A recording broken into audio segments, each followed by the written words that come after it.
Bismillahirrahmanirrahim. Assalamualaikum warahmatullahi wabarakatuh. Apa kabar sahabat Hayanis? Kembali lagi bersama saya.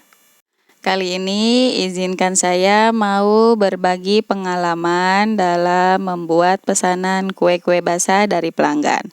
Ya, jadi selain saya menyertakan resep di sini, insya Allah saya mau menceritakan bagaimana proses menyiapkan pesanan dari awal sampai akhir. Mudah-mudahan dari pengalaman yang saya share ini bisa menambah teman-teman semangat lagi dalam berjuang, ya, mencari eh, rezeki atau mencari nafkah lewat menjual kue-kue basah. Ya, ini bisa dikerjakan oleh ibu-ibu rumah tangga, oleh suami istri, bisa juga ya. Untuk pesanan kali ini saya mendapatkan pesanan 150 paket ya. Jadi satu paket atau satu mika itu isinya nanti 3 macam kue ya. Nah, untuk yang proses yang pertama di sini saya akan menyiapkan kue dadar gulung. Nanti resep-resepnya ada di deskripsi ya, insya Allah saya tuliskan. Jadi pesanannya ini tuh mau diambil hari Sabtu pada jam 6 pagi. Nah, kalau pesanan pagi otomatis saya menyiapkan dari malam ya, dari semalam membuat kue-kuenya. Nah, kalau untuk persiapan kue dadar gulung, saya sudah menyiapkan isiannya atau unti kelapanya. Di sini memakai unti kelapa gula merah. Saya buat sehari sebelumnya karena ini kan untuk mempersingkat proses, jadi biar lebih cepat unti kelapanya itu saya buat sehari sebelumnya karena unti kelapa itu kan insya Allah bisa awet ya kalau disimpan di dalam kulkas. Bisa juga teman-teman misalnya mau bikin siangnya itu bisa ya, jadi pada siang hari nanti pas malam harinya bisa langsung dibuat kue dadar gulungnya. Nah, dari resep yang saya buat ini kan mau membuat 150 pieces ya. Jadi dari adonan 1,5 kg, insya Allah saya memperoleh 150 atau bisa lebih sedikit. Masya Allah, kok banyak banget ya jadinya. Nah, ini alhamdulillah resep yang saya pakai bisa menghasilkan dari 1 kilo itu bisa sampai 100 pieces dadar gulung. Ya, tergantung bagaimana resep yang teman-teman pakai. Nah, kalau ini insya Allah resep yang saya pakai resepnya ekonomis, tapi rasanya insya Allah premium ya. Karena di sini juga pakainya santan, terus pakai telur gitu. Jadi bukan hanya tepung saja dengan air. Insya Allah rasanya sangat cocok untuk dijadikan sebagai isian snack box. Berhubung di sini saya tidak ada daun suji ya, jadi mau nggak mau saya memakai pasta. Padahal kalau dadar gulung memakai daun suji dan daun pandan itu akan lebih cantik lagi, lebih alami lagi dan lebih enak lagi pastinya. Saya menggunakan pasta pandan ditambah dengan pewarna hijau tua dan ditambahkan dengan pewarna orange ya. Jadi warnanya itu terlihat hijau alami. Hijaunya seperti memakai air pandan dan suji asli ya. Nah, ini kalau sudah seperti ini nanti bisa langsung teman-teman saring ya adonannya biar lebih licin. Kalau teman-teman tidak menyaring ya bisa nanti diadoninnya itu 1 jam sebelum dimasak, nanti akan larut semua, tapi kali ini saya mau langsung saya masak makanya saya saring terlebih dahulu. Nah, ini siap untuk kita masak. Untuk teflonnya saya menggunakan ukuran 20 ya teman-teman. Jadi ini lebarnya insya Allah pas. Nah, ini ketika membuat kulit saya dibantu sama suami saya. Jadi suami saya bagian ngedadar karena saya mau prosesnya ini lebih cepat. Jadi yang saya pakai itu nanti langsung 4 tungku ya kompornya. Karena kalau 1 tungku itu kan butuh waktu yang lama. Jadi karena ini mau mempercepat proses pembuatannya, saya menggunakan 4 tungku. Jadi alhamdulillah dengan jumlah yang banyak sekitar 150 pieces bisa cepat membuat kue dadar gulung dengan menggunakan 4 tungku. Nah ini saya dibantu sama suami, jadi ketika suami yang ngedadar, saya langsung proses pengisian unti kelapanya. Jadi benar-benar sekitar 1 jam itu totalnya nggak berhenti-berhenti dan jadi ya kue dadar gulungnya sekitar 150 pieces. Nah teman-teman bisa lihat, simak videonya. Buat teman-teman yang baru bergabung, jangan lupa di subscribe channel Sahabat Hayanis dan jangan lupa di like ya video-videonya, semoga teman-teman suka. Jangan lupa di komen dan share juga, semoga apa yang saya share ini bisa bermanfaat buat teman-teman. Nah ini jadi prosesnya, lihat ya, nggak berhenti-berhenti ya. Suami saya ngedadar, saya langsung mengisi dan melipatnya. Cukup mudah, yang penting kitanya gercep aja mengerjakannya. Nah jangan lupa nih, tangan selalu memakai sarung tangan plastik agar kuenya itu higienis. Ini membuat kue tidak mudah basi ya.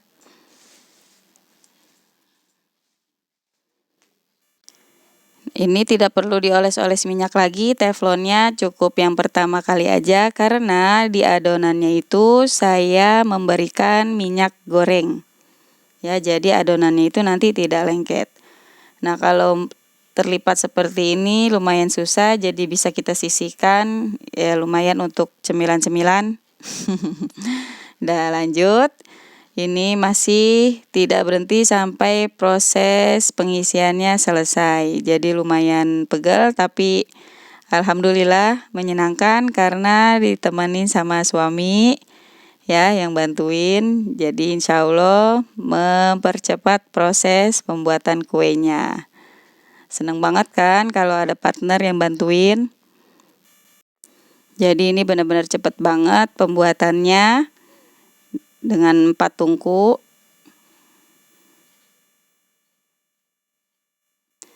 Sekitar 1 jam bisa selesai pembuatan kuenya. Nah ini sudah selesai, sudah jadi 150 pieces dadar gulungnya.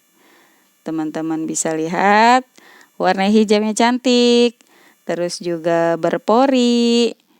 Ya, cantik banget kue dadar gulungnya dan insya Allah rasanya juga ini tidak mengecewakan.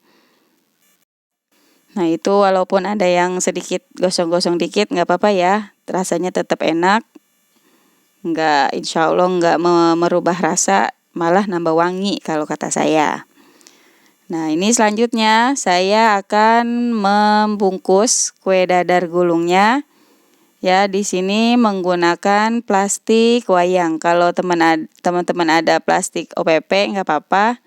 Jadi tidak perlu memakai lem lagi. Ya, di sini saya menggunakan plastik wayang atau plastik bening ukuran 10 kali 15. Ya, nggak usah dipotong lagi, nggak apa-apa lah. Insya Allah ini harganya masih terjangkau. Cuman kalau teman-teman mau lebih hemat bisa menggunakan plastik yang dibelah 2 atau plastik OPP juga ya. Nah, untuk mempercantik di sini saya mengelemnya menggunakan stiker. Jadi kelihatannya lebih menarik. Ini pembuatannya tadi tuh sekitar jam 10 malam. Jadi sebelum membuat kue dadar ya teman-teman diusahakan untuk istirahat terlebih dahulu ya. Karena prepare bahan-bahannya kan tadi sudah seperti unti kelapa. Ya untuk isiannya. Nah untuk pembuatannya bisa teman-teman lakukan ya ketika malam harinya. Tuh lihat pori-porinya terlihat, Masya Allah. Ini pori-porinya nampak selain wajannya panas, karena di sini memakai telur juga ya. Jadi benar-benar lembut, benar-benar cantik, rasanya insya Allah sangat cocok di lidah para pelanggan. Kue dadar gulung ini yang saya buat insya Allah tahan lama ya teman-teman. Jadi pembuatannya malam. Nah untuk besoknya sampai malam lagi insya Allah masih enak. Karena saya tidak ada kontak langsung dengan tangan. Ya, tangan selalu saya alasi dengan sarung tangan plastik. Jadi insya Allah aman dan higienis. Nah, ini untuk proses pembuatan kue yang kedua. Di sini saya mau membuat ketan kuning serundeng kelapa ya. Jadi yang saya pakai nanti serundeng kelapanya yang gurih. Ini juga sama, untuk persiapan serundeng kelapanya saya buat sehari sebelumnya.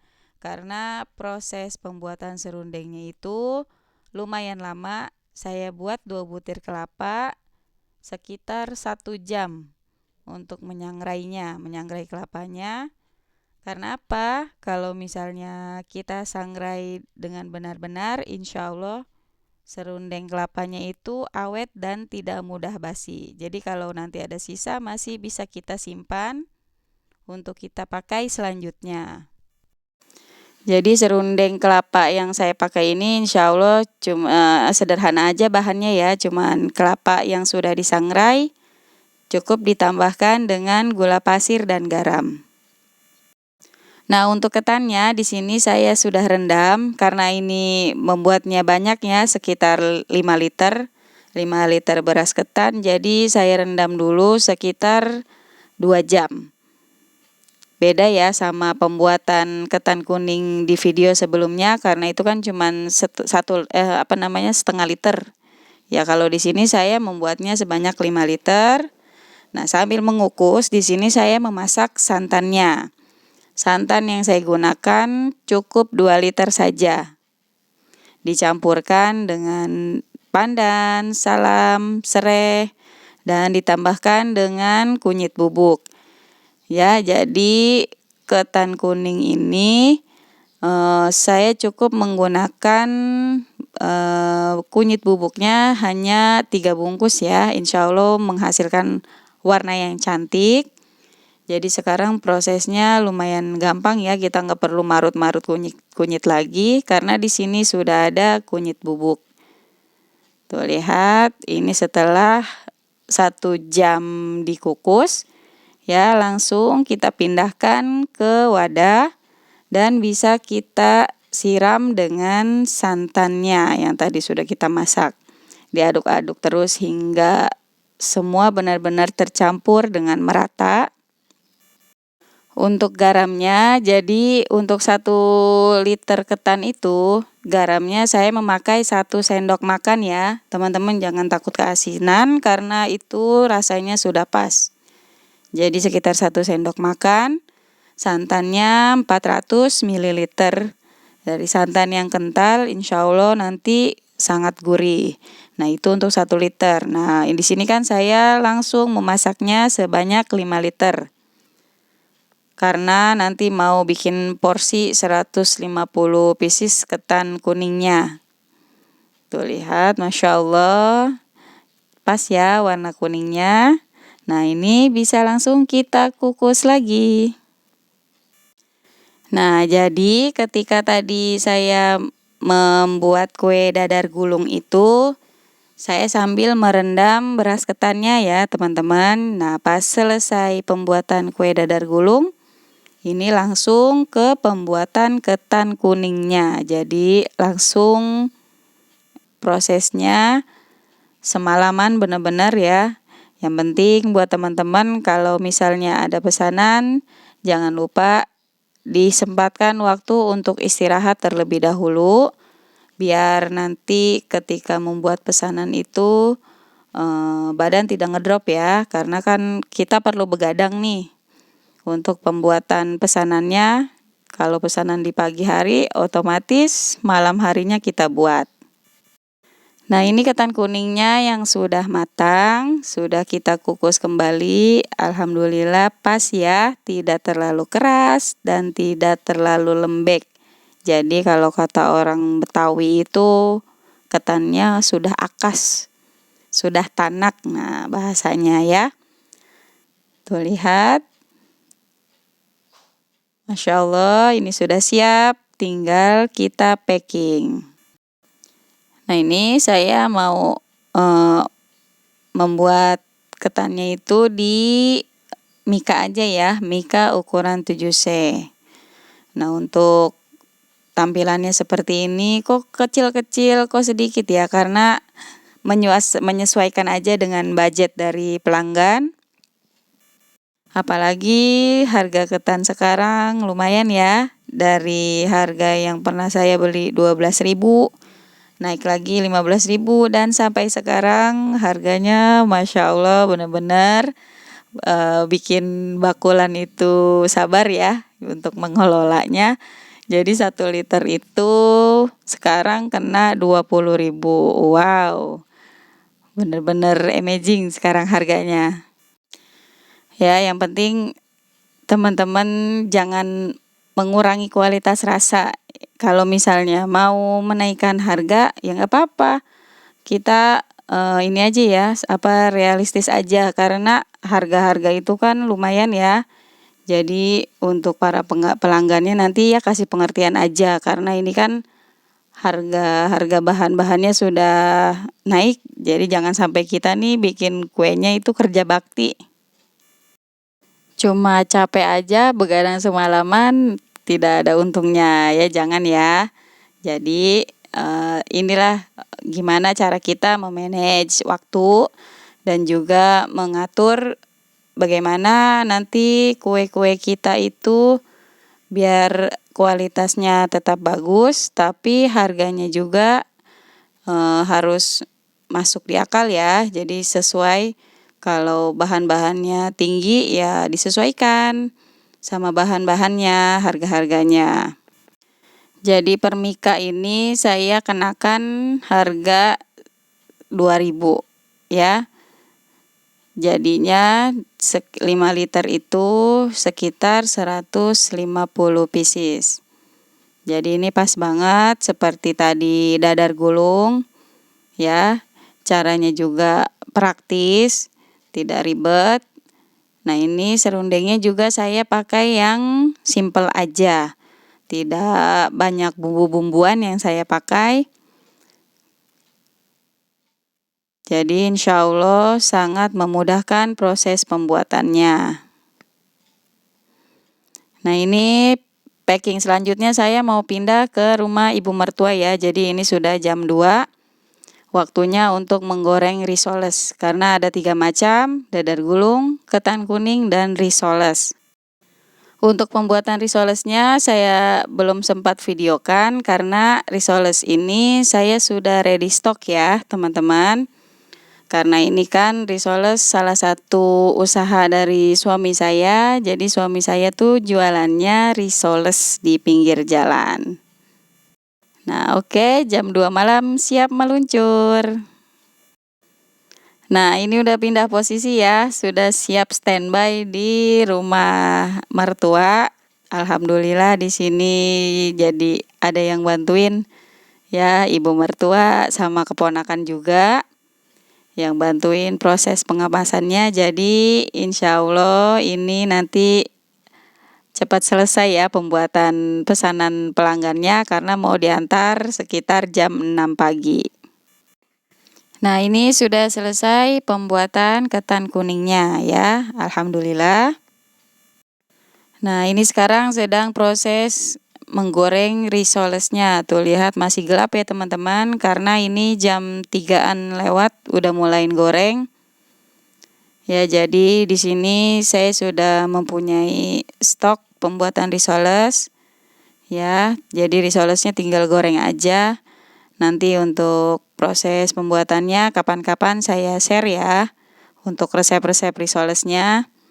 Tapi nanti di deskripsi insya Allah akan saya tuliskan. Ini yang segitiga isinya beef telur mayones saus. Tuh lihat sudah jam 3:30. Sudah dikit lagi mau subuh ya, sambil menggoreng risoles. Di sini saya sudah mulain packing ya. Jadi satu mika itu isinya 3 macam. Ketan kuning, dadar gulung, dan risoles. Tuh lihat, Masya Allah. Ini tuh mikanya lumayan kegedean yang saya punya, tapi nggak masalah. Insya Allah cukup ya. Nah ini dia kue-kuenya sudah siap. Insya Allah nanti subuh itu sudah rampung, sudah selesai. Jadi bisa kita selesaikan dengan tepat waktu. Ya. Setelah di packing kita sholat subuh. Nah setelah sholat subuh langsung bisa kita antar ke pelanggan. Jadi ini pesanan pelanggan yang setia ya, selalu order ke kami. Alhamdulillah semuanya para pelanggan cocok sama rasa kue-kue yang saya buat. Jadi kue-kue yang saya share resep-resepnya di channel Sahabat Hayanis, insya Allah itu adalah kue-kue jualan saya ya teman-teman. Karena sebelum usaha risoles ini, saya dan suami sudah usaha kue-kue basah. Sebelum jualan risoles di pinggir jalan. Nah alhamdulillah risolesnya lancar, masih jalan terus. Dan untuk kue-kuenya, saya di sini hanya membuka pesanan aja. Jadi tidak seperti dulu-dulu. Dulu tuh setiap hari bikin, bisa dititip-titip ke warung, ke penjual keliling. Terima kasih teman-teman telah menemani saya membuat pesanan. Barakallahu fikum. Wassalamualaikum warahmatullahi wabarakatuh.